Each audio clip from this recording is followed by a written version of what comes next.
శ్రీనివాస్ గారు ఉన్నారు. ముందుగా శరత్ గారు సార్, సో అన్న 40 ఏళ్ల తర్వాత కలిసినమే అని తొలి మాట మాట్లాడుకున్నారు. దేవుడే మనల్ని కలిపాడు అన్నారు జీవన్ రెడ్డి కేసీఆర్తో. సార్ ఒక విషయం చెప్పాలా మీకు? జీవన్ రెడ్డి గురించి మీరు చెప్పిన వ్యవహారాలు వేరు, నేను చూసిన జీవన్ రెడ్డి వేరు.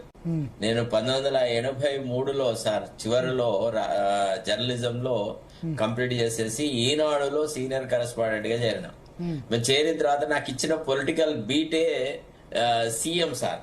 అంటే మాకు అప్పుడు ఎట్లుండేదంటే 2 రిపోర్టర్లు ఉండేవాళ్ళు సీఎం ను కవర్ చేయడానికని. నేను కృష్ణారావు, నేను కరీం, ఇద్దరిట్లో ఎవరో ఒకళ్ళము అట్లా ఆల్టర్నేటివ్ గా వ్యవహారాలు చేస్తున్నాను. నేను చూసిన. అయితే మీరు అనుకున్నంత ఉన్నతమైనటువంటి అభిప్రాయం నాకు జీవన్ రెడ్డి మీద లేదు. ఎందుకంటే నేను నాదెళ్ల భాస్కర్ రావు ఉదంతం జరిగినప్పుడు ఒక పాల లాంటి మనస్సు సార్ ఎన్టీ రామారావుది. నిజం చెప్తున్నాను. ఆ రోజుల్లో ఎన్టీ రామారావుకు ద్రోహం చేసి నాదెళ్ల భాస్కర్ రావు దగ్గర పోయిన విధానము, దట్టు ఎన్టీఆర్ విదేశాల్లో ఉన్నప్పుడు చేసిన రాజకీయము, ఈ కకృతి, ఇదంతా చూసిన తర్వాత మీరు నమ్మరు, అసలు ఎంత అక్కస్తో మాట్లాడేవాడు తెలుసా జీవన్ రెడ్డి ఎన్టీఆర్ గురించి. ఆ రోజులలో నాదెళ్ల భాస్కర్ గారు జరిగినప్పుడు అసెంబ్లీలో సమావేశం జరిగితే అనరాని బూతులు తిట్టినాడు. అసదుద్దీన్ వాళ్ళ ఓవైసీ తండ్రి, ఎవరు సుల్తాన్ సలావుద్దీన్ ఓవైసీ. అసలు మీరు నమ్మరు, అంత ఘోరాతి ఘోరంగా చేసినారు. ప్రజాస్వామ్యము, విలువలు ఇవన్నీ ఇప్పుడు మీరు చెప్తే వినాల్సిందే. సరే, మీకు జీవన్ రెడ్డి మీద గౌరవం ఉంటే ఉండొచ్చు కాక, అదంతా ఓకే. రెండోది, జీవన్ రెడ్డి ఆయన దగ్గర ఏం షరతులు పెట్టినాడు అని ఒక మాట మాట్లాడినారు. జీవన్ రెడ్డికి ఆ రాజకీయ స్థైర్యం గాని, ఆ పొలిటికల్ స్టేటస్ గాని, అది గాని లేదు. ఒక రాజకీయ నాయకుడు షరతు ఎప్పుడు పెడతాడంటే, తన వెనుక ఒక వర్గం ఉన్నప్పుడు, తన 4 ఎమ్మెల్యేలను గెలిపించగలిగినప్పుడు, ఒక కొంతమందికి ఏదైనా చేయగలిగినప్పుడు, ఒక వృక్షంలాగా ఎదిగితే ఆయన నీడలో బతికే వాళ్ళందరూ అన్నా మీరు ఏదైనా ఇప్పియాలన్నా తమరి ద్వారానే జరుగుతుంది అని రాజకీయాలలో అడుగుతా ఉంటారు. అట్లా ఆయనకి అంత సత్తా సామర్థ్యం లేదు సార్. తాను సొంతగా ఎమ్మెల్యేగా ఓడిపోయినాడు, ఎంపీగా ఓడిపోయినాడు. పోనీ ఇన్ని రోజులు మీరు రైతు బంధు, రైతు నేస్తాం, అది ఇది అన్నారు కదా. రాష్ట్ర శాసన మండలిలో కూడా ఉండే ఒక్కనాడన్నా అరే రైతు బంధు రావట్లేదు, గత ప్రభుత్వం వాళ్ళు రైతు బంధు టంచన్ గా వేసేవాళ్ళు, రైతులకి పెట్టుబడి సాయం వల్ల చాలా. ఆయన ఎమ్మెల్సీ అయిపోయింది, ఆయన ఎమ్మెల్సీ టర్మ్ అయిపోయింది రైతు బంధు వేయకముందే. లేదు లేదు, అప్పటికి ఉండే 24 మార్చ్ సార్, 24 మార్చ్ లో అయిపోయింది. సరే ఓకే రైట్. బయట 25 మార్చ్ లో అయిపోయింది టర్మ్.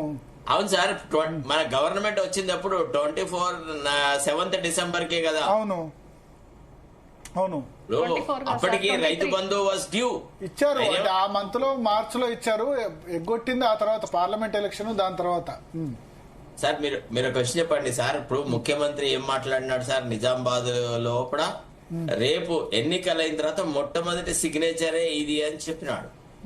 తర్వాత రైతు రుణమాఫీలో నిజంగా జీవన్ రెడ్డిని మనం అడుగుదాం, ఒకటి గుండె చేవేసుకొని, రైతు రుణమాఫీ నిజంగా జరిగిందా? అందరికి జరిగిందా? ఆర్పులందరికీ రుణమాఫీ జరిగిందా? ఏదైనా ఆడిట్ జరిగిందా? ఎక్కడైనా వెరిఫికేషన్ జరిగిందా? ఒక మండలాల వారిగానో, జిల్లాల వారిగానో, లేదా ప్రాంతాల వారిగానో ఒక ఆడిట్ జరిగిందా?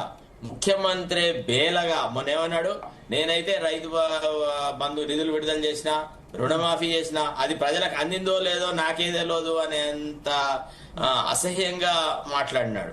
తర్వాత రైతుల తరఫున మాట్లాడిన ఆ అవకాశం ఎప్పుడూ లేదు. ప్రజల సమస్యల మీద ఎన్నడూ కొట్లాడలేదు.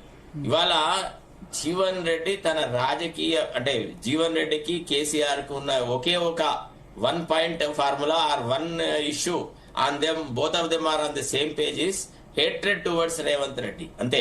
రేవంత్ రెడ్డిని ముఖం చూడదలుచుకోలేదు కేసీఆర్. రేవంత్ రెడ్డి వల్లనే రాజకీయ జీవితం నాశనమైంది అని భావించేవాడు జీవన్ రెడ్డి. కాబట్టి వీళ్ళిద్దరూ ఆ ఒక ఏకపక్షమైనటువంటి వ్యవహారము, ఆ ఒకే ఒక అంశం మీద జత కలిసినారు. అంతకు మినహా ఏలేదు. రేవంత్ అసలు జీవన్ రెడ్డి కేసీఆర్ ను కలిసిన తర్వాత వచ్చి మాట్లాడిన ప్రెస్ కాన్ఫరెన్స్ చూసినా మొత్తము అక్కసే తప్ప అక్కడెక్కడ ప్రజాకోణం లేదు, ప్రజల తరఫున మాట్లాడింది లేదు. ఇవాళ ప్రజాహితమైన కార్యక్రమాలు, వెల్ఫేర్ మెజర్స్ ఏవి జరగట్లేదు అనేటువంటి అంశం మీద మాట్లాడలేదు.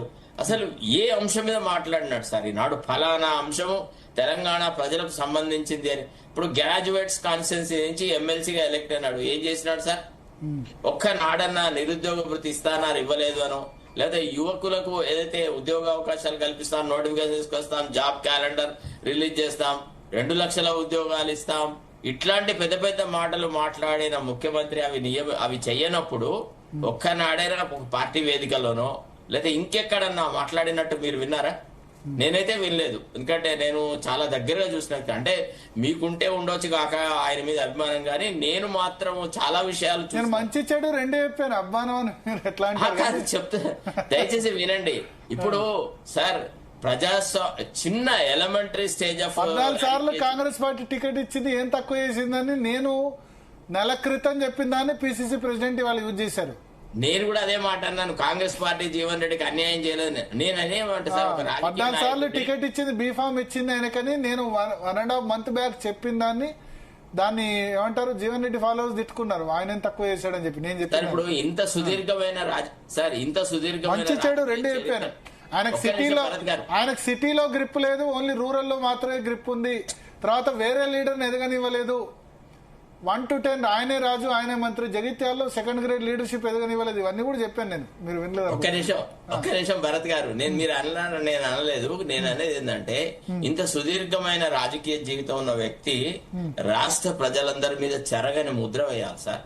ఇప్పుడు మీరు ఉత్తరప్రదేశ్ లో తీసుకోండి, బీహార్ లో తీసుకోండి, లేకపోతే ఇతర రాష్ట్రాలు తీసుకోండి, ఏ నితీష్ కుమార్ నో, ఏ లాలూ ప్రసాద్ యాదవ్ నో, లేకపోతే ఉత్తరప్రదేశ్ లో ములాయం సింగ్ యాదవ్ నో, ఎవరైనా తీసుకోండి. దాదాపుగా ఇదే ప్రాంతాల్లో వాళ్ళు కూడా రాజకీయాలకు వచ్చినారు. 1978లో కాంగ్రెస్ కాంగ్రెస్ ను ఓడించిన వాళ్లలో అప్పటి జనతా పార్టీ నాయకులుగా ములాయం సింగ్ యాదవ్ వచ్చినాడు. తర్వాత ఇతను వచ్చినాడు, ఎవరు మన లాలూ ప్రసాద్ యాదవ్ వచ్చినాడు. వాళ్ళు ఎంత చరిత్రలో స్థానాన్ని ఆక్రమించినారు, వాళ్లను ప్రజలు ఎట్లా గుర్తుంచుకుంటారు, వాళ్ళు వాళ్ళ రాష్ట్రాల మీద ఎట్లా చెరగని ముద్ర వేసినారు. అట ఈయన ఏమైనా చేసినాడు సార్? ఒక జిల్లా నాయకుడి స్థాయిగానన్నా ఎదిగినాడు ఆయనే? పోనీ ఫలానా వ్యవహారం తన సొంత నియోజకవర్గంలోనే తాను గెలవని వ్యక్తి. ఇదేంటంటే రేవంత్ రెడ్డికి వ్యతిరేకంగా మాట్లాడడానికి వాళ్ళ పులకోళ్లు మాట్లాడుతుంటే సరిపడట్లేదు, అది సరిగా ప్రజల్లోకి పోవట్లేదు. కాబట్టి రేవంత్ రెడ్డి కులపోడినే ఒకటి తీసుకువచ్చేసేసి రేవంత్ రెడ్డి మీద మన్ను పోయిస్తారు. ఇదే విషయం మీద హరీష్ రెడ్డి గారు అంతకంటే ఎక్కువ ఏముండదు సార్. హరీష్ రెడ్డి గారు ఇందులో కుల ప్రస్తావన ఎందుకు లేండి, కానీ రెడ్డి సామాజిక వర్గం నుంచి ఒక బలమైన లీడర్ తీసుకొచ్చి రేవంత్ రెడ్డిని తిట్టిద్దామన్నా స్ట్రాటజీ. ఎందుకండి ఆల్రెడీ 10ల సంఖ్యలో రెడ్డి ఉన్నారు మా పార్టీలో. ఇప్పుడు కొత్తగా ఇంకో కొత్త రెడ్డి ఎవరిని మాట్లాడనివ్వట్లేదు బ్రదర్, ఎవరు అలా ఏం లేదు. చెప్పండి, శాసనసభలో మాట్లాడిన 2 రెడ్ల పేరు చెప్పండి, లేదా ఇతర వర్గాల వాళ్ళ పేరు చెప్పండి. ఇప్పుడు మాట్లాడుతున్నారు, ఆ ప్రతిపక్షంలోకి వచ్చినాక మీరు చూస్తూ ఉండండి. శాసనసభలో అసెంబ్లీలో మాట్లాడుతున్నారు, at the same time BRS Bhavan లో ప్రెస్ మీట్లలో కూడా మాట్లాడుతున్నారు. మీరు ఒక్కసారి దయచేసి ఎవ్రీడే ప్రెస్ మీట్స్ ఫాలో కండి. ఫాలో అవుతున్నాను సార్. మీరు నాకు చెప్పండి, మొన్న జరిగిన శాసనసభలో బడ్జెట్ శాసనసభలో ఎప్పుడన్నా ఏ నాయకుడన్నా ఒక రెడ్డి నాయకుడు మాట్లాడే సందర్భం ఒకళ్ళ పేరు చెప్పండి. కౌశిక్ రెడ్డి గారు మొన్న 2 మాటలు మాట్లాడేసరికి కౌశిక్ రెడ్డిని మీరు ఎందుకు వాడుకున్నారు? ఒక మొరగడానికి వాడుకున్నారు అంతే. కౌశిక్ రెడ్డిని you are using him as a Reddy leader, but Kaushik Reddy is far inadequate. The topic is being diverted to caste.